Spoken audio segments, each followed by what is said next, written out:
One, create an ecosystem that is full of censorship, create a safe environment for our children to use technology. That's first approach. The second approach is enable the student to be able to select, to use technology in a proper way.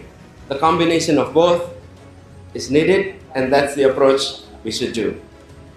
Dan adik-adik semua, dari semua di sini, jadilah pemimpin-pemimpin di masa depan.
Assalamualaikum warahmatullahi wabarakatuh. Selamat pagi dan salam sejahtera untuk semuanya. Alhamdulillah, pagi hari ini dalam suasana Senin yang teduh, kita bisa berkumpul bersama. Bagi saya pribadi ini sebuah kehormatan untuk bisa kembali ke SMP 5, bertemu dengan Ibu, Bapak Guru yang mulia, ketemu dengan para mantan guru SMP 5 yang tetap menjadi guru sampai sekarang. Dan yang tidak kalah penting, bisa berjumpa dengan adik-adik kelas semua yang ada di tempat ini.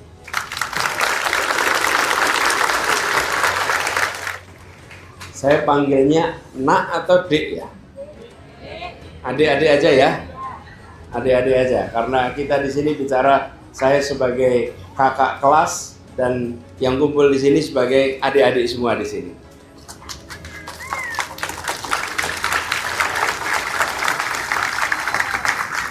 Saya cerita perasaan sedikit boleh ya? Berdiri di sini, kemudian menyaksikan derap langkah Tonti, rasanya kembali ketika masa Tonti dulu. Waktu itu saya dulu bertugas sebagai bagian dari peleton inti. Tugas saya menjadi, kalau tidak pengibar bendera, komandan pasukan paling kanan. Dan prosedurnya tetap sama, keluar dari lorong ini lalu menyebar ke kanan kiri petugas-petugas upacara. Kembali ke SMP 5 artinya kembali ke masa pengembangan diri.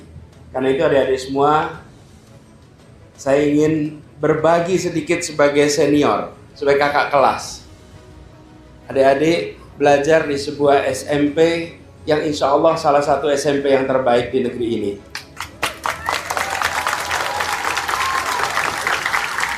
Karena itu, jangan sia-siakan pembelajaran di SMP 5 ini untuk bekal perjalanan ke depan. Saya sudah merasakan sampai hari ini manfaat pembekalan yang saya terima ketika belajar di SMP 5. Jadi saya pegang gawai pagi ini. Adik-adik semua punya gawai, bukan? Punya gawai. Saya ingin sedikit bercerita. Kenapa penting untuk bicara ke depan dalam konteks gawai dan teknologi?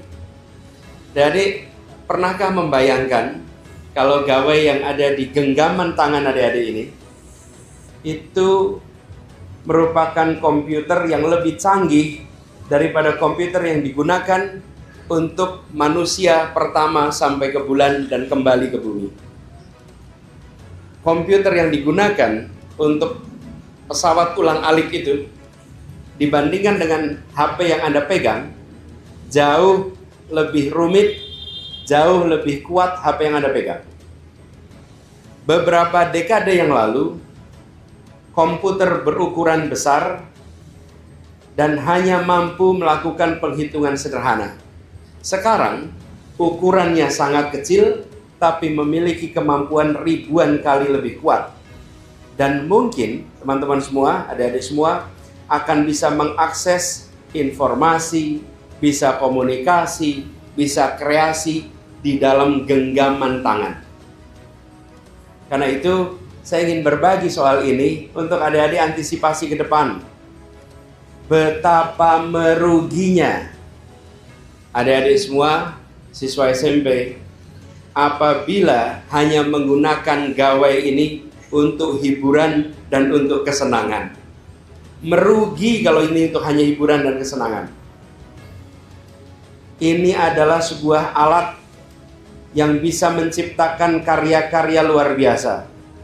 Bisa berhubungan dengan orang-orang hebat di berbagai wilayah dunia. Apalagi saat ini teknologi artificial intelligence perlahan menjadi bagian yang menyatu dari gawai yang kita pegang. Adik-adik tentu tahu asisten virtual seperti Siri atau Google Assistant itu dapat membantu menjawab pertanyaan, bahkan bisa mengatur jadwal, mengatur kegiatan. AI juga membantu untuk meningkatkan kualitas foto, menerjemahkan bahasa real time, dan lebih banyak lagi. To our friends from Singapore, I've just explained to my fellow student that we have been blessed to have an advanced technology at our time. The complexity of our cell phone today is much more advanced than the computer that we use by the subtle vehicle that transport human from Earth to the moon. The first human ever landed to the moon were using the technology that was way less advanced than our cell phone today. So what I'm sharing here today with our fellow student is that we need to be aware of our potentials, of our technological comprehensions toward the future. Jadi, dari semua, manfaatkan teknologi ini seluas-luasnya untuk kebaikan diri sendiri, untuk kebaikan orang banyak. Dan kita harus jadi penguasa teknologi di genggaman kita. Jadi ingat-ingat nih, jadi penguasa teknologi, jangan dikuasai oleh, ingat-ingat, jangan dikuasai oleh tapi jadi penguasa teknologi. Dan untuk ibu bapak guru, kita berhadapan dengan situasi yang unik. Kenapa situasi unik? Di sekolah ini, anaknya abad 21, gurunya abad 20, ruang kelasnya abad 19. Ya. Lihat foto sekolah-sekolah tahun 1800 masih sama sekarang. Anaknya 21. Karena itu tantangan kita bagi para orang tua dan guru-guru adalah bagaimana melindungi anak-anak dari penyalahgunaan teknologi. Ada dua pendekatan. Yang pertama, ciptakan lingkungan yang steril, sensor, awasi, tapi kita tahu tidak mungkin bisa 100% steril. Pendekatan kedua adalah membekali anak kita dengan kemampuan untuk memilah, kemampuan untuk menghindari bahaya, sehingga anak-anak kita bisa menggunakan teknologi dengan bijak. Dan artinya anak-anak memiliki imunitas terhadap risiko yang datang bersama dengan teknologi.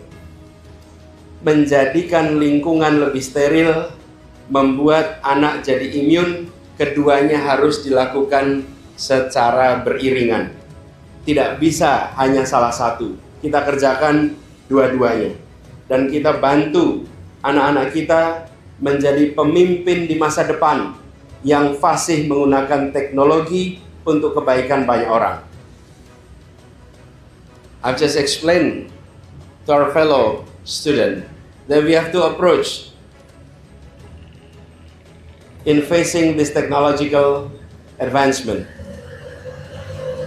One, create an ecosystem that is full of censorship, create a safe environment for our children to use technology. That's first approach. The second approach is enable the student to be able to select, to use technology in a proper way.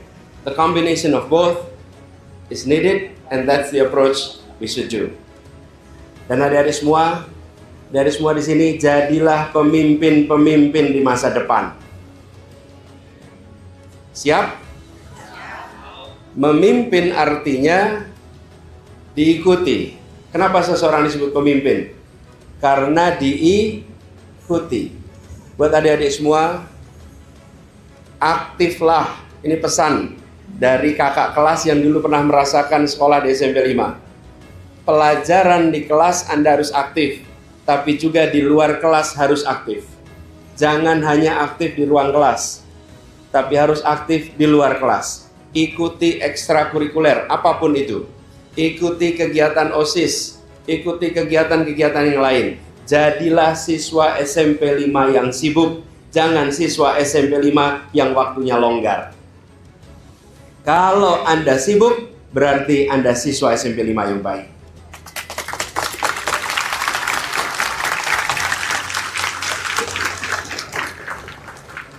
Tapi kalau waktu Anda longgar, hati-hati, Anda berada di rute yang keliru. Sadarnya atas problem kekeliruan ini bukan sekarang. Sadarnya nanti tahun-tahun ke depan. Kalau Anda sibuk, Anda terbiasa mengelola banyak urusan.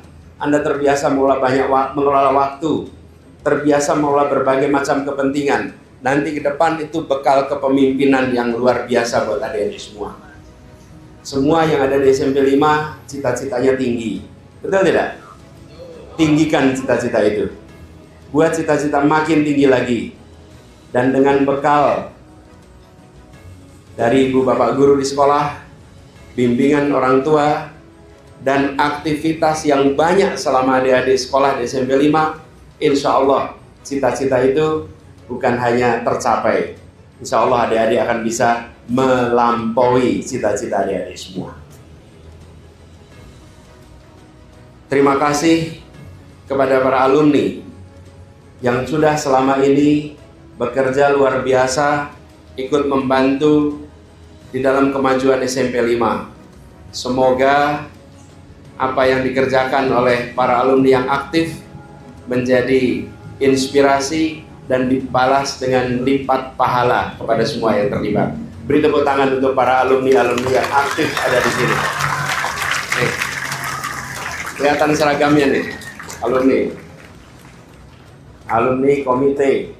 Dan untuk adik-adik semua, saya titip sekali lagi, aktif selama berada di SMP 5. Jangan hanya di ruang kelas aktif, tapi aktif di luar kelas. Nilai yang tinggi akan mengantarkan adik-adik dapat SMA yang baik. Nilai yang tinggi di SMA mengantarkan adik-adik untuk dapat perguruan tinggi yang baik. Nilai yang baik di perguruan tinggi mengantarkan Anda pada panggilan wawancara. Tapi di ruang wawancara, di tempat Anda berkarya, yang menentukan adalah kepemimpinan yang Anda miliki, kemampuan berpikir logis yang Anda miliki, kemampuan berpikir sistematis, kemampuan komunikasi, kemampuan berpikir kritis. Dan itu semua dibangun lewat mana? Lewat aktivitas ekstrakurikuler, aktivitas organisasi yang insya Allah dibekalkan mulai dari SMP 5 ini. Selamat belajar, selamat berjuang, selamat menjangkau cita-cita. Insya Allah semua yang direncanakan bisa terlampaui. Terima kasih atas perhatiannya. Terima kasih pada para guru semua. Terima kasih atas kesempatan untuk bersilaturahmi. Satu saat kita akan mendengar kabar adik-adik dari SMP 5 menorehkan prestasi nasional dan internasional. Assalamualaikum warahmatullahi wabarakatuh.